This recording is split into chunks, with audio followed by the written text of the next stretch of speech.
Board परीक्षा में पूरे अंक चाहिए, तो चलिए शुरू करते हैं आज का ये शानदार व्याकरण विश्लेषण। आज हम बात करने वाले हैं शब्दों की उस जादू की जो किसी भी वाक्य की जान होता है। क्या हमने कभी सोचा है कि आखिर क्यों कुछ शब्द कानों में पड़ते ही हमें खुशी से भर देते हैं और कुछ शब्द अचानक गुस्सा दिला देते हैं?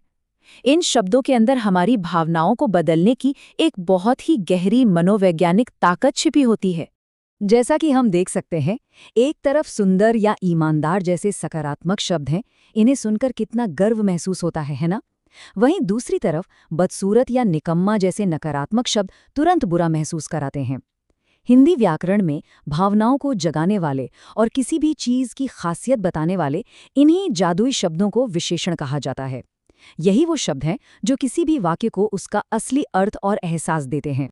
अब आते हैं इसकी सटीक परिभाषा पर। नियम कहता है, जो शब्द संज्ञा एवं सर्वनाम की विशेषता बताए वो विशेषण कहलाता है।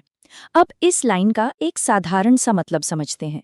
आम बोलचाल की भाषा में कहें तो जो भी शब्द किसी व्यक्ति, वस्तु या स्थान की कोई भी खासियत या कमी बताएं, बस वही विशेषण है ना? बिल्कुल आसान। चलिए इस विषय को बिल्कुल आम जिंदगी के एक उदाहरण से क्रमबद्ध तरीके से समझते हैं। पहला कदम, हमने एक संज्ञा ली, यानी एक नाम, संजू। दूसरा कदम, हमने एक खासियत ली, काला।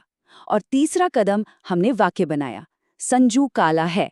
अब यहाँ बिल्कुल साफ दिखला है कि ये जो शब्द काला है वो सीधे तौर पर संजू की विशेषता बता रहा है, इसलिए काला यहाँ हमारा विशेषण हो गया।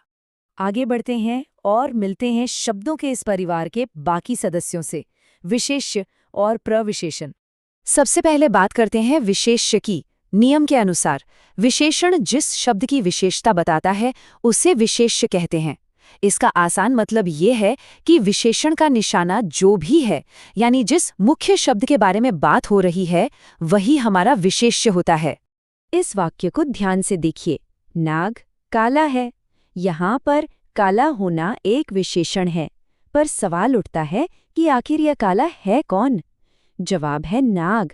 तो नाग यहाँ पर विशेष्य बन गया। विशेषण और विशेष्य के बीच का यह रिश्ता समझना सच में बहुत जरूरी है। अब इस परिवार के तीसरे और सबसे मजेदार सदस्य से मिलते हैं, जो है प्रविशेषण। नियम कहता है, जो शब्द विशेषण की भी विशेषता बताए वो प्रविशेषण कहलाता है। इसे एक अनोखे तरीके से समझते हैं। मान लीजिए अगर संज्ञा एक बेटा है और विशेषण उसका पिता है, तो ये प्रविशेषण उनके दादाजी हैं, यानी ये उस पिता का भी पिता है जो खुद विशेषण की भी खासियत बताता है। चलिए इन सबको एक साथ जोड़कर देखते हैं। वाक्य है, आम थोड़ा खट्टा है। यहाँ आम हमारा विशेष्य है, उसका खट्टा होना विशेषण है। लेकिन आम कितना खट्टा है? वो थोड़ा खट्टा है। ये जो थोड़ा शब्द है ना, ये खट्टेपन की तीव्रता को बता रहा है, इसलिए ये दादाजी यानी प्रविशेषण है। अब हम पहुंच चुके हैं इस विश्लेषण के सबसे अहम हिस्से पर, विशेषण के 4 मुख्य प्रकार। इन 4 प्रकारों को ध्यान से समझना बहुत जरूरी है, क्योंकि परीक्षा में सबसे ज्यादा सवाल यहीं से आते हैं। ये हैं गुणवाचक, संख्यावाचक, परिमाणवाचक और सार्वनामिक विशेषण। चलिए इन पर एक एक करके चर्चा करते हैं। पहला है गुणवाचक विशेषण, जो शब्द किसी संज्ञा या सर्वनाम के गुण, रंग, आकार या स्वभाव के बारे में बताते हैं। इसका एकदम आसान मतलब है, जैसे किसी चीज का रंग लाल है, कोई आकार में गोल है या स्वभाव से ईमानदार है। ये सारी बातें गुणवाचक की श्रेणी में आती हैं। दूसरा नंबर आता है संख्यावाचक विशेषण का।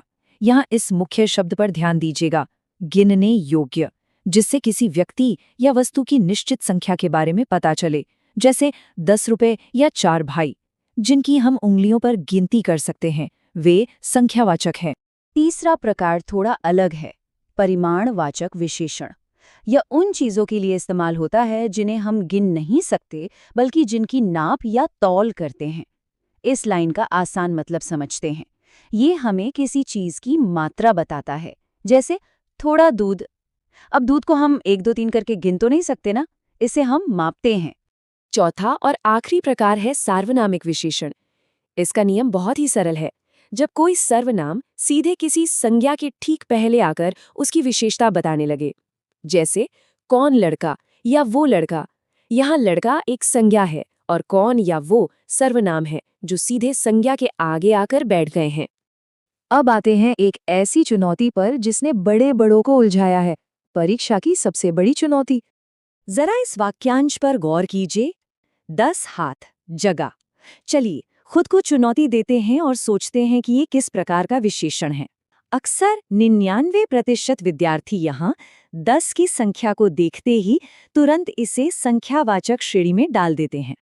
लेकिन सच्चाई कुछ और ही है। सही जवाब है परिमाणवाचक। क्यों? इसका सीधा सा मतलब समझते हैं।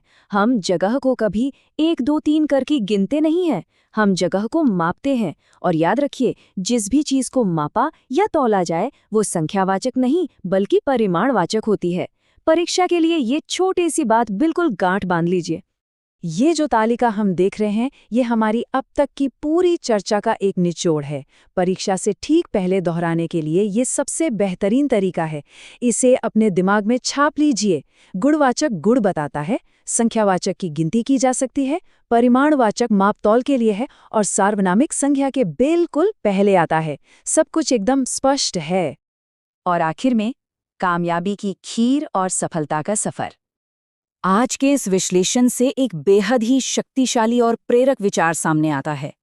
जब सब जगह हमारी नाकामी की खिचड़ी पक रही हो, तब हमें हिम्मत रखनी चाहिए, मेहनत करनी चाहिए और खामोशी से अपनी कामयाबी की खीर बंटवा देनी चाहिए।